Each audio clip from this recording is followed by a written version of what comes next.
조금은 숨을 쉴 수 있게 되었네요. 여전히 코인 시장 가격이 엉망이긴 하지만 어제 오늘 비트코인이 어느 정도 상승 전환을 한 가장 큰 이유 중 하나는 비트코인 현물 ETF 영향이 적지 않은 것으로 보여지는데요. 보시는 바와 같이 비트코인 현물 ETF는 지난 1월 27일 이후 연속 4거래일 동안 순유출이 발생되었다가 어제 5거래일 만에 순유입으로 전환되었습니다.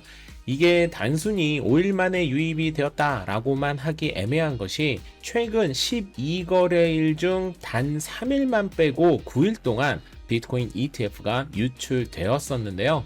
이를 조금 더 확장해서 살펴보고 싶어서 제가 직접 1월 2일부터 어제까지 비트코인 현물 ETF의 유입 유출량을 정리해 봤어요. 한눈에 보실 수 있도록 순유입이 된 날은 하얀색 글자로 순유출이 된 날짜는 빨간색으로 표기를 했고요. 누적 합계 역시 마이너스를 기록할 경우 빨간색으로 정리해 봤습니다.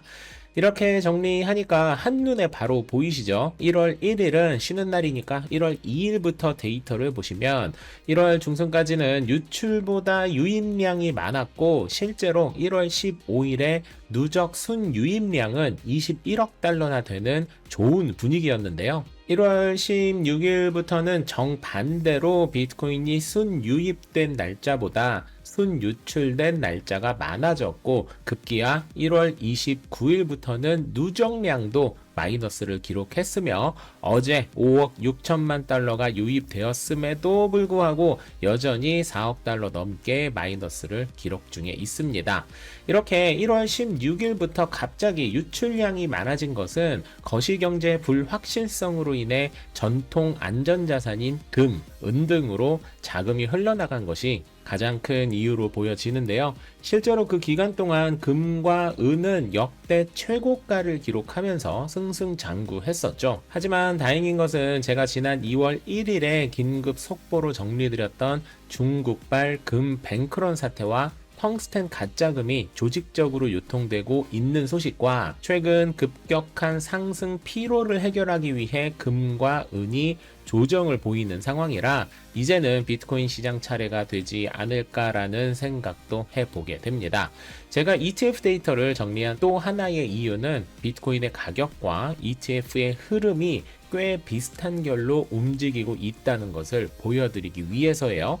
이 말인 즉슨 ETF가 비트코인 가격 결정에 꽤 중요한 요소가 된다는 것이고 이 얘기는 비트코인의 주체가 개인에서 기관, 기업으로 손바뀜이 일어났음을 의미하기도 합니다. 제가 예전부터 비트코인의 손바뀜이 일어나야 대단히 큰 상승이 발생될 것이고 손바뀜이 일어나는 동안에는 코인 가격이 요동칠 것이라 말씀드렸었는데 이제 손바뀜이 마무리된 게 아닌가라는 생각을 해보게 됩니다.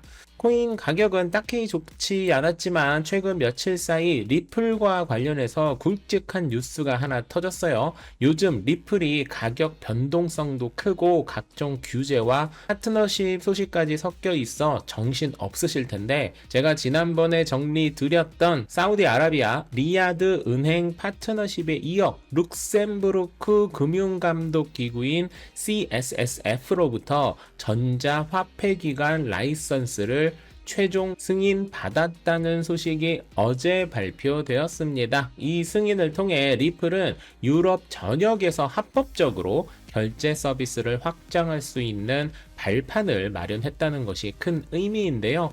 리플이 결국 제도권 금융으로서의 편입 가속화와 국경 간 결제 인프라가 더욱 탄탄해질 수 있다는 기분 좋은 소식이었네요. 잘 아시다시피 리플은 준 김치 코인이라는 말이 돌 정도로 전 세계에서 한국의 거래량이 압도적으로 많은 코인이에요.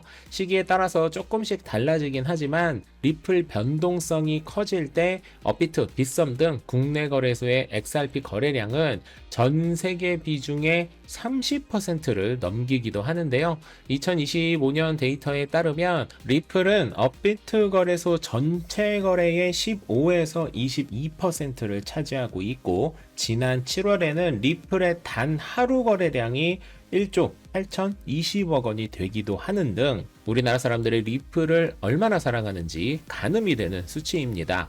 실제로 영상을 정리하는 2월 3일 저녁 6시 기준 업비트 거래량 순위를 보면 1위 리플, 2위 이더리움, 3위 비트코인으로 확인이 됩니다. 이러다 보니 업비트가 보유한 XRP 물량은 전 세계 모든 거래소를 통틀어 가장 많은 것도 확인되었는데, 심지어 세계 1위 거래소인 바이낸스보다 2배 가까이 많은 물량을 업비트 지갑이 보관하고 있다는 분석도 있습니다. 다시 말해 데이터상으로 리플 고래들의 상당수가 한국인이거나 한국 거래소를 이용하고 있다고 해석해야 한다는 것입니다. 제가 갑자기 이 얘기를 왜 하냐면, 보통 일반적인 코인들의 추세를 확인할 때는 당연히 글로벌 거래소 1위인 바이낸스나 코인베이스 등의 데이터를 참고해야 가장 객관적이고 정확한 수치가 가능합니다. 하지만 리플이나 우리가 흔히 말하는 김치코인과 같이 특정 국가나 특정 거래소에서 거래가 많이 되는 코인들의 경우 글로벌 거래소보다 해당 거래소의 흐름을 보는 게 좋습니다. 그래서 리플의 경우 바이낸스가 아닌 업비트를 통해 흐름을 보는 것이 오히려 더 정확하다고 할 수 있는데요. 이런 업비트의 XRP 출금 주소 수가 최근 3,200개로 역대급 최고치를 기록했다는 것입니다. 지금 보시는 차트의 하얀색은 업비트 거래소의 리플 가격, 그리고 파란 색상은 출금 주소 수인데요. 보시는 것처럼 2023년 3월 말 즈음에 출금 주소 개수가 조금 늘어나더니 바로 잦아들었다가 2025년 12월 15일 2750개로 갑자기 활성화 주소가 늘더니 1월 30일에는 3200개라는 사상 최고치를 기록했습니다. 이렇게 활성화 주소가 많아졌다는 것은 거래소에서 개인 지갑 등의 외부로 코인을 밖으로 뺐다는 것을 의미하고, 거래소에서 밖으로 빠져나간 코인들은 대부분 당분간 매도하지 않는 장기 투자자로 해석하곤 합니다. 거래소 지갑에 코인이 많으면 언제든 매도 폭탄이 떨어질 수 있지만, 개인 지갑으로 옮겨지면 시장에 즉시 나올 수 있는 물량이 줄어들기 때문인데요. 지난 1월 30일에 3200개라는 수치는 하루 1개에서 53개 정도 수준이랑 비교하면 60배 이상 폭증한 수치라서, 이건 개미들이 아니라 큰손들이나 기관들이 리플을 싹쓸이해서 안전한 곳으로 옮기고 있다라고 해석할 수 있습니다. 요즘 XRP가 매주 한두 개씩 대단히 유의미한 소식들이 터지곤 하죠. 비트코인이 비실비실하지만 않았다면 이런 소식들이 터질 때마다 XRP 역시 꽤 기분 좋은 상승을 했을 텐데, 전체 코인 시장이 그닥 좋은 분위기가 아니다 보니 리플 호재들이 가격에 반영되지 않고 계속 쌓이고 있습니다. 하지만 잘 아시다시피 가격에 반영이 되지 않는 호재는 언젠가는 반드시 반영되게 되어 있고, 코인 시장 역시 이제는 지긋지긋하고 해괴하기까지 한 양자컴 악재 같은 게 계속 나오지 않는 이상 비트코인은 조만간 가격을 회복하게 될 것이고, 이 분위기 속에서 호재가 충분히 쌓인 리플의 가격 상승이 단연코 눈에 띄게 될 것이라는 기대의 말씀과 함께 화요일의 코인 소식을 마무리하도록 하겠습니다. 만렙 여러분 모두 성투합시다.